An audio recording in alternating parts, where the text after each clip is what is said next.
2,000 years later.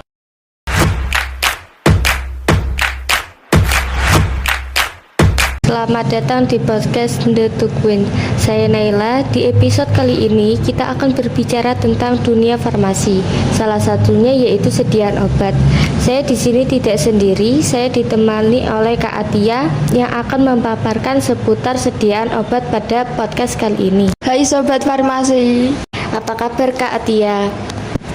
Alhamdulillah baik Kak. Syukur kalau begitu. Oh iya Kak, saya mau tanya-tanya nih seputar farmasi.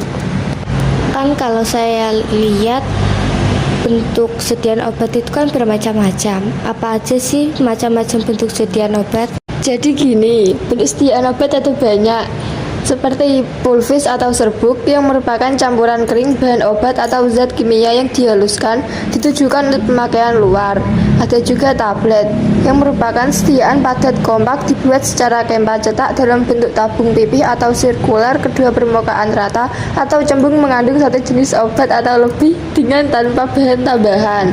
Tablet ada banyak jenisnya, yaitu tablet kempa yang paling banyak digunakan. Ukuran dapat bervariasi, bentuk serta penandaannya tergantung desain cetakan.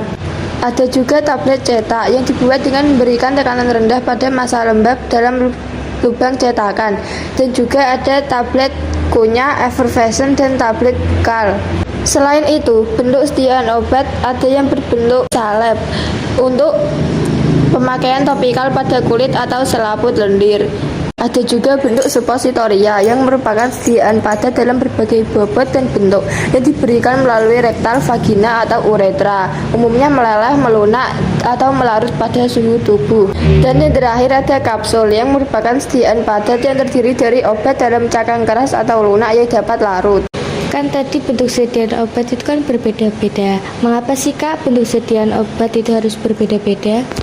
Bentuk sediaan obat dibuat berbeda-beda karena disesuaikan dengan sifat fisik kimia, zat aktif, dan tujuan penggunaan. Misalnya, setiap zat aktif memiliki kestabilan yang berbeda-beda, seperti pil salut enterik karena obat diharapkan hancur atau terdegradasi di dalam usus, bukan lambung.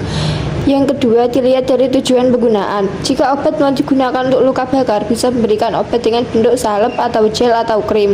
Jika untuk penyakit yang darurat, bisa memberikan berupa injeksi, dan untuk obat diare atau sakit kepala atau panas, bisa memberikan obat oral atau yang melalui mulut. Juga dilihat dari dosis. Biasanya untuk tablet, jika dosis yang digunakan besar, maka tablet besar juga. Dan juga untuk warna dan bentuk tablet, seperti berbentuk bulat, lonjong, atau pipih, itu tergantung pabrik produsennya. Nah, terus kan sediaan obat sebelum dikonsumsi itu kan harus dibuat dulu. Bagaimana sediaan obat tersebut dibuat sih? Pembuatan sediaan obat berbeda-beda. Misalnya tablet yang bisa dibuat dengan melalui dicetak atau kempa, kapsul yang cangkangnya dibuat dari gelatin, dan serbuk yang terbuat dari gerusan obat utuh lalu digerus atau dihasilkan. Ada juga sirup yang dibuat dari cairan. Di mana kita bisa melihat macam-macam bentuk sediaan obat?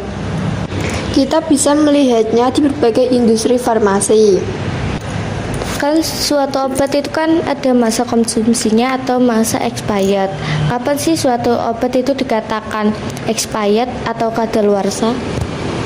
Obat dikatakan kadaluarsa jika waktu kadaluarsa obat hanya dinyatakan dalam bulan dan tahun, maka waktu kadaluarsa adalah hari terakhir dari bahan yang dinyatakan. Kan tadi kan kita bisa melihat produksi sediaan obat di industri farmasi. Kan saat proses produksi tidak hanya mengandalkan mesin saja, pasti memerlukan manusia untuk terlibat dalam produksi. Siapa saja sih yang terlibat dalam proses produksi tersebut? Yang terlibat dalam proses produksi tidak hanya mesin saja, tapi ada juga R&D yang bertugas untuk mengembangkan produk yang telah ada, baik perbaikan bentuk sediaan atau perbaikan kemasan. Yang kedua ada QC atau Quality Control, yang bertugas untuk bertanggung jawab pelulusan spesifikasi seperti meluruskan bahan baku, bahan kemas, bisa disebut pengawasan mutu. Yang ketiga ada produksi, yang bertugas untuk membuat atau memproduksi sediaan. Yang keempat ada Quality Assurance, yang bertugas untuk menilai apakah produk tersebut bisa rilis atau reject. Bisa juga dikatakan penjaminan atau pemastian mutu. Yang terakhir ada medical representative yang bertugas untuk mempresentasikan produk-produk berupa obat ditawarkan kepada target produk agar target tertarik membeli atau menggunakan. Oh, seperti itu kesediaan obat di dunia farmasi. Nah, sepertinya waktunya sudah hampir habis, Kak. Marilah kita tutup podcast kali ini. Dan terima kasih kepada Kak Atia yang sudah meluangkan waktunya dan ingin berbagi wawasan mengenai seputar sediaan obat. Sampai jumpa kembali lagi di podcast The Queen.